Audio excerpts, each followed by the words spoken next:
विद्यार्थियों, बीए तृतीय वर्ष की इस कक्षा में आपका एक बार पुनः हार्दिक अभिनंदन है, स्वागत है। हम आपको आपके पाठ्यक्रम के द्वितीय प्रश्न पत्र के अंतर्गत संकलित आधुनिक निबंध में संकलित डॉक्टर विद्यानिवास मिश्र के हल्दी, दूब और दधि अक्षत निबंध के संबंध में चर्चा कर रहे हैं। विद्यार्थियों, ये मिश्र जी का ललित निबंध है। मिश्र जी हिंदी निबंध साहित्य में ललित निबंधकार लिखने वाले निबंधकारों में अग्रगण्य हैं। उनके अनेक ललित निबंध प्रकाशित हुए हैं।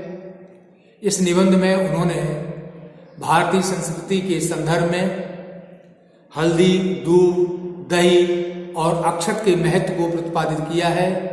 उन्होंने बताया है कि हल्दी, दूर्वा घास, दही और चावल ये भारतीय संस्कृति और समाज में जब भी कोई शुभ कार्य होता है, जब भी कोई मंगल का कार्य होता है, चाहे विवाह हो, चाहे नामकरण हो, चाहे भवन का उद्घाटन हो, कोई भी शुभ कार्य हो, कोई भी मंगल कार्य हो, इनका उपयोग किया जाता है। इसी संदर्भ में वो कहते हैं कि विवाह के अवसर पर वर और कन्या दोनों पर हल्दी लगाई जाती है, यानी हल्दी का उबटन किया जाता है। और यह माना जाता है कि हल्दी लगाने से कन्या का रंग खिलकर आ जाता है और वह सौभाग्यवती हो जाती है। वो जहां घर में जाती है वहां समृद्धि समृद्धि ही दिखाई देती है। तो वही कहते हैं, जिस पर हल्दी नहीं खिलती वह नारी सौंदर्य का अभिशाप बन जाती है। और ये भी समाज में माना जाता है कि अगर हल्दी का रंग नहीं खिलता है तो कदाचित शायद वो स्त्री, वो नारी संपन्नता से, सौंदर्य से वंचित रह जाती है, क्योंकि हल्दी सौंदर्य और संपन्नता की प्रतीक है। जिसको हल्दी नहीं चढ़ती वो कन्या आकांक्षा की अछोर डोर बन जाती है, अर्थात उसकी इच्छाएं, अभिलाषाएं अपूर्ण रहती हैं, क्योंकि हल्दी आकांक्षाओं, अभिलाषाओं और कामनाओं को पूर्ण करने वाली है। क्योंकि हल्दी के गर्भ में धरती का सच्चा अनुराग तत्व छिपा है। हल्दी प्रेम की भी प्रतीक है, क्योंकि हल्दी के गर्भ में अनुराग तत्व छिपा हुआ है, अर्थात हल्दी का रंग पीला होता है। और हमारे साहित्य शास्त्र में भी प्रेम का रंग गुलाबी या पीला माना जाता है। हल्दी की गांठ में स्नेह का अशेष हृदय से आमंत्रण बंधा रहता है। और कहते हैं कि हल्दी की गांठ जो विवाह के अवसर पर रखी जाती है वो संपूर्ण रूप से मंगल कामनाओं की प्रतीक होती है।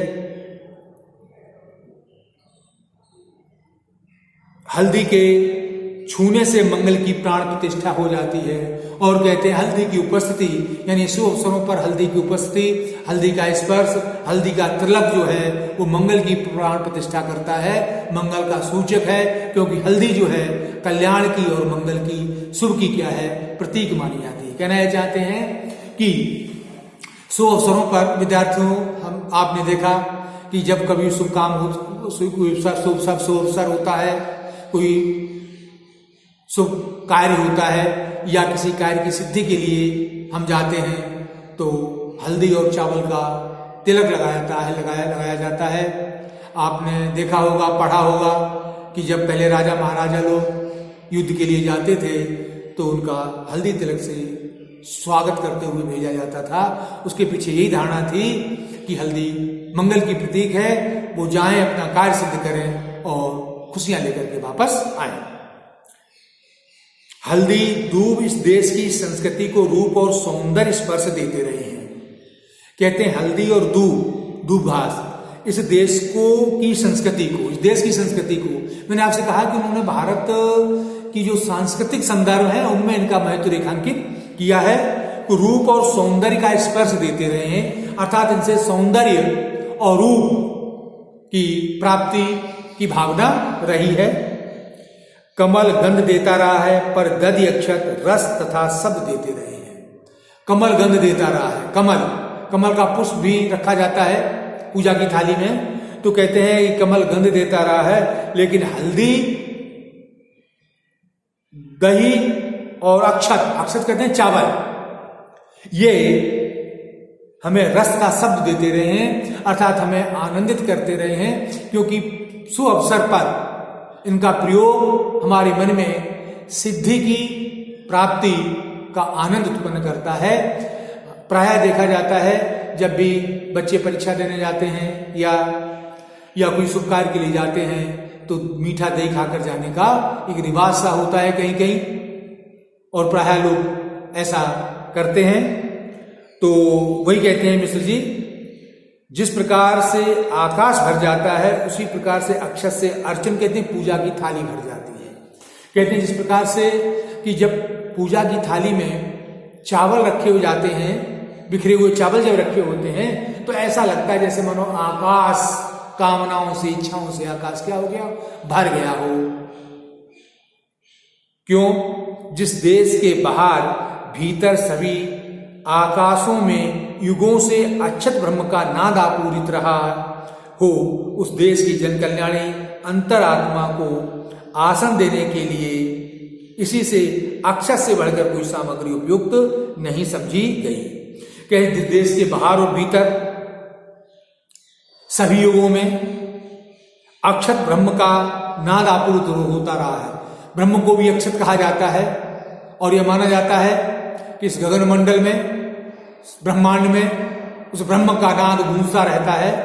तो कहते हैं जिस देश में ईश्वर को अक्षत माना जाता है उस देश में, उस संस्कृति में अक्षत के माध्यम से मंगल की कामना की जाती है, कल्याण की कामना की जाती है, और चावल शुभ कार्यों के अवसर पर प्रयुक्त होते हैं। अक्षत संस्कृत व्याकरण की महिमा से बराबर बहुवचन में इसलिए प्रयुक्त होता रहा है कि बहुजन हिताय का बोध उससे होता रहे।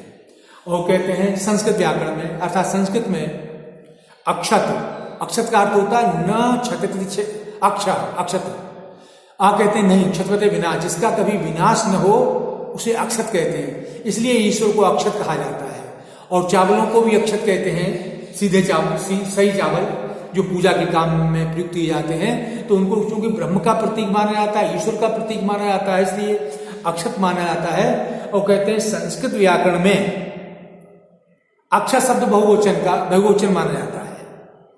वो केवल इसलिए माना जाता है कि अक्षत का उपयोग बहुजन हिताय होता है, अर्थात चावल शुभ कार्यों पर जो प्रयुक्त किया जाता है, अक्षत जिनके माध्यम से पूजा की जाती है, तिलक लगाया जाता है, वो बहुजन कल्याण, बहुत से लोगों कल्याण के लिए होता है। तो इसीलिए अक्षत को बहुवचन कहा गया है, क्योंकि उसका जुड़ाव बहुत लोगों से है। बहुजन समाज यानी पूरे समाज के कल्याण के उपयोग में आता है, इसीलिए बहुजन हिताय का बोध उससे होता रहा है। सौभाग्य, तितिक्षा, स्नेह और तथा परिपूर्णता के लिए आग्रह रूप से उस संस्कृति की पूजा की थाली हल्दी, दूध, दधि, अक्षत से सजाई जाती रही है। कहते हैं सौभाग्य, तितिक्षा, सहनशीलता, स्नेह, प्रेम और परिपूर्णता, कहते हैं संपूर्णता, अर्थात सबकी प्राप्ति, अर्थात सारी कामनाओं की पूर्ति के लिए भारतीय संस्कृति में पूजा की थाली सजाई जाती रही है। और उस पूजा की थाली में हल्दी, दूध, दधि और अक्षत ये रखे जाते हैं। और ये चारों किसके प्रतीक हैं? हल्दी सौभाग्य की प्रतीक है, दूर्वा घास, दूध तितिक्षा की प्रतीक है, दही स्नेह का, प्रेम का प्रतीक है, और अक्षत चावल परिपूर्णता के प्रतीक हैं।